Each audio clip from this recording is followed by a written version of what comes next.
roa aprily 2024 dia andro ny Gendarmerie Pirenena izay fanamariana ny nandraisan'ny malagasy voalohany ny fibaikona manamboninaitra Zandary ho mariky ny fandriana am-pirenena. Ka notanterahina tetsy amin'ny kianjan'ny Barea Mahamasina ny fankalazana izany ny 9 aprily lasa teo. Nisy ny fotoam-pivavahana iraisam-pinoana fampisehoana ny fahaiza-manao ny Gendarmerie, nisy ihany koa ny fanatanterahana hetsika ara-panatanjahantena ary fampiratiana ireo trano eva izay nisy ny asan'ny Gendarme.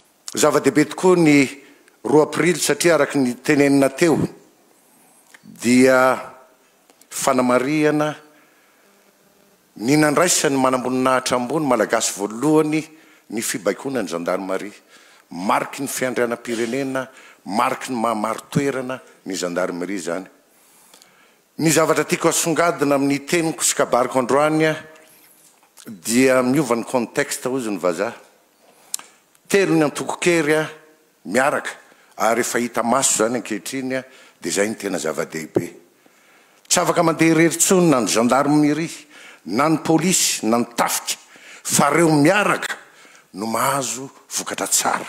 Ary isaorako ny ministry ny folo andany, ministry ny filaminam-bahoaka fa mitovy ny tadiny dokangy ny any amin'ny mpanatateraka sisa zay anararotako anareo tompona andraikitra ambony, tompona andraikitra mpanatateraka miasa mafy, tsy nofidiana fotsiny hoe mafy mba maneno amin'ny sofiny, fa tena misy dikany hoe miaro ho antoko ny fampandrosoana ifotony dia nofidiana manokana zany mba hafeno andreo andro telo dia mikasika ny fampiroboroboana ny mahaolona, ny fampiroboroboana ny famokarana sy ny indostria, zany hoe ny famokarany olona amin'ny ankapobeny, ny fanjakana tsara tantana sy ny ady amikoloko. Tao anatin'izay fankalazana izay ihany koa dia nisy ny famelabelaran-kevitra narahina ADF niarahana tamin'ireo manamboninahitra isan'antokony, niarahana tamin'ny mpanao gazety. Ka ny lohahevitra izay nentina tamin'izany dia mahakasika ny elokanabaga, ny kolikoly, ny fankana ankerina ary ny fifandraisan'ny Gendarmerie sy ny mpanao gazety. Fa satria tsy misy tokoa ny asa atao am-pitoniana raha tsy mandry fahalemana ny tanàna ary efa tafiditra amin'izany ezaka izany sika raha tsy laza mbola tsy amperinandro koa zay nandehananay sy ny général ministre ny folo alinda nitsidika sy nanao tombanezaka mikasika ny fakanakeriny any amin'ny faritra Kazobe zay atao hoe miena fa tsy mbola fongana dia mbola veriko eto ny teniko hoe tsy mijanona ny opération Arato 2 raha tsy fongana ny fakanakeriny sy ny asan-jolahy amin'iny faritra iny. Ho tohizany zany amin'ny faritra rehetra izay verina fa omena na marisarisa ny tsy fandripahalemana amin'ny faritra mba hianakeraky Madagasikara zany fandripahalemana zany.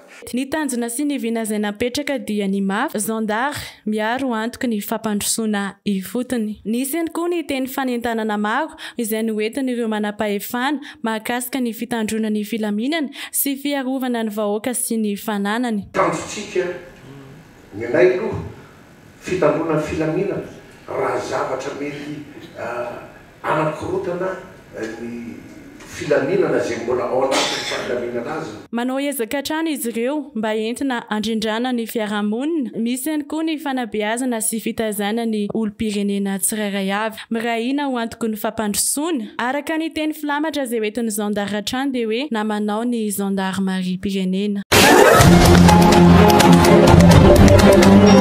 Vita soniny 9 aprily 2024 lasa teo ny fifanarahana fanomezana famatsim-bola tsy averina avy any amin'ny firenena sinoa ho famatsiana zezika entina ampitombona ny famokarana eto Madagasikara. Ny fanindran-dalana tamin'izany ny paikady napetraky ny fitondram-panjakana anamorana ny fahazoan'ny tantsaha ireo anampamokarana toy ny masim-boly sy ny zezika izao fifanarahana izao. Comme vous le savez, 80% de la population malagasy vit en zone rurale. Ils sont donc des agriculteurs. C'est la raison pour laquelle nous avons établi comme objectif primordial de transformer l'agriculture pour atteindre l'autosuffisance et la sécurité alimentaire, notamment à travers la mise à disposition d'intrants agricoles accessibles pour tous, de qualité, mais surtout abordables. Comme vous l'avez dit tout à l'heure, Monsieur l'ambassadeur, Madagascar était le grenier rizicole de l'océan Indien dans les années 70. Et c'est pour cette raison qu'il faut changer les choses, puisque aujourd'hui Madagascar importe encore du riz. Pourquoi? Parce que nos surfaces cultivables n'ont pas augmenté. L'accessibilité des intrants agricoles, c'est-à-dire les semences et les engrais, ne sont pas non plus accessibles aux paysans. Ainsi, il faut moderniser notre système agricole, mais aussi aider les agriculteurs pour avoir accès justement aux intrants agricoles. C'est pour cette raison que je tiens personnellement à remercier la Chine pour ce don d'engrais NPK que nous signons aujourd'hui dans le cadre de cette coopération. Mais surtout, j'aimerais annoncer que Madagascar mettra en place également, Monsieur le ministre, comme nous l'avons écrit dans notre programme, la mise en place des usines d'engrais de l'État malagasy dans plusieurs régions à Madagascar. Cela pour faciliter justement l'acquisition de l'engrais, parce que si on ne met pas en place cette politique, il serait difficile pour les paysans d'atteindre notre objectif. Araka ny fantatra dia zezika amin'ny lanja 2 taona no natolotry ny firenena sinoa ho an'ny firenena malagasy. Izy ity dia tafiditra ihany koa ao anatin'ny fanatanterahana ny atao hoe initiative de développement mondial, na etsika izany ampiroboroboana amin'izao tontolo izao izay entin'ny firenena sinoa izany, ary manana ny anjara toerany ao anatin'izany koa ny Madagasikara. Ny zezika dia singa iray afaka mampiakatra ny tahany vokatra ary anisany sakafo ny zavamaniry. Araka ny toromarika nomeny filohan'ny Repoblika Andry Rajoelina, ny itsinjarana avy hatrany ireo zezika azo avy amin'izao famatsim-bola izao amin'ireo faritra Trabony taorian'ny fandalovany Rivodoza Gamane mba hanarenana ireo voly Dibidrano. Maro ny afatra avy mamazena raha aman-dreny ny afaka sy ny songadina teo amin'ny fitantanana ny raharaham-pirenena. Betsaka ny renim-pianakaviana rehefa tafiditra ao anatin'ny fanaovana politika dia manadiny ny asa sosialy tokony ankinina taminy. Ny politika pampandrosoana no tokony ho lahara-pahamehana fa tsy ny vinany ilay lehibe ihany. Tokony ho atao lahara-pahamehana hatrany ny fijerena ny tombotsoam-bahoaka na inona toerana politika ny olona iray. Mibetsaka antsika vehivavy, betsaka nareo vehivavy mendrika, manam-pahaizana. Fa rehefa mahazo toerana natao ministra, natao inona, azo adino fa hanompo vahoaka ny tianao, todio any vahoaka ny sainao, todio any vahoaka ny masonao. Ary fanaovana politika koa mba tiako asiana teny kely. Ny fanaovana politika dia misy tarigetra ny olona nanorina an'iny ao. Rehefa tafiditra ao tsika vehivavy ataovy izay tafiditra ao birao dia mba hatsara ao le fanday mba hitodia na bebe kokoa any amin'ny vahoaka, fa tsy le hoe ambition le lehibe nantoko, fa mba hatsara ao hoe ny politika de développement, politika ny hampandrosoana ny vahoaka, any ny hitondra azy mare ny mpianakavianantsika vehivavy. Ny toerana politika dia mandalo fa ny asa sosialy mijery ny lahara-pahamehana ho an'ny vahoaka dia mitoetra foana rehefa tsy eo amin'ny toerana intsony. Dia matoky anareo vehivavy manana andraikitra hafa avotanareo ny firenena. Mitondra vahaolana mikasika ny olana ara-tsosialy ny mponina eny anivon'ny Fokotany eo Akarobato, isan'ny tanjon'ny fikambanana AFM na ny andro fanavotana ho an'ny Madagasikara.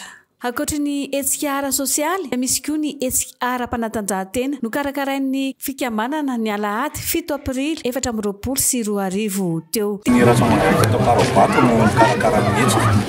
Inona moa le hetsika atao eto? Hetsika ara-panatanjahantena.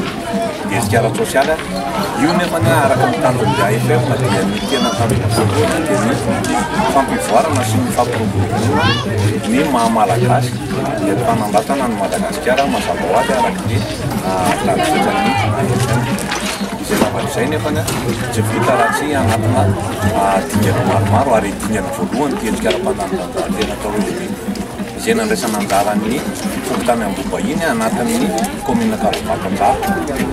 Hetsika ara-pandanjahatena izy ity fa nahasarika olona maro satria efa hanohany amin'ny zavona ery any ny mpandray anjara miaraka amin'ireo mpanao azy. Anisany anentanana ireo tanora mba tsy hiroso amin'ny fidorohana zava-mahadomelona no antony izao hetsika ara-panatanjahatena izao.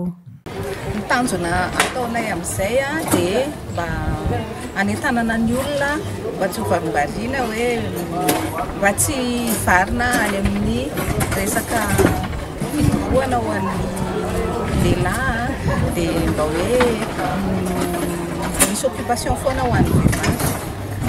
Hiezaka anakaiky ny vahoaka ny AFM ary amahany olana ety fotony na ny lafin'ny fandriam-pahalemana izany na ny fametrahana ny fototrafitrasa ilainy eny anivon'ny fokotany. Efa eny daholo zany entanareo fa alamina programme zany petsakilan'izay dia mankasitraka ny fikambanana AFM ireo tanora nahazo tombotsoa tamin'ny fanomezana fototrafitrasa fanaovana tsipy kanety be. Zava-dehibe ho an'ny fokotany misy anay nofisian'ny hetsika toy izao ataon'ny association AFM ka anisany anankiray mampandroso ny talenta sy ny fahaizana ao anatin'ny lalao ara-panatanjahatena tahaka izao ny fisian'ny kianja izay natolotry ny association AFM tahaka izao. Mitaraina ireo mponina eny Manarotso afovoany fa tonga hatreny amin'ny arabe ny rano. Na ny toerana fivarotana aza misy ny rano kanefa dia ao anatin'izao andro maina toy izao.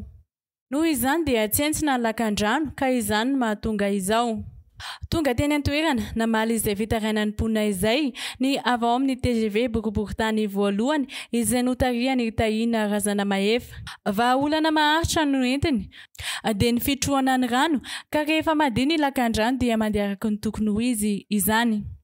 Maro ny fitarainana eny hoe maloto be ny toerana ety misy rano miangona foana mitarika aretina eo anivon'ny fiarahamonina misy mpivarotra ihany koa moa zany mitaraina ao anatin'izay dia izay hitondrana an'izay vahaolana maharitra izay no hidinanay ety fotony amin'izao fotoana izao.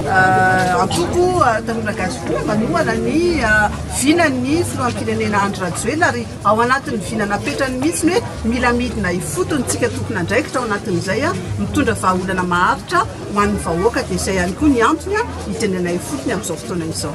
Nampianatra ny mponina teny an-toerana mba hanaja ny fahadiovana ihany koa ireto avy ao amin'ny TGV boriboritany voalohany ireto.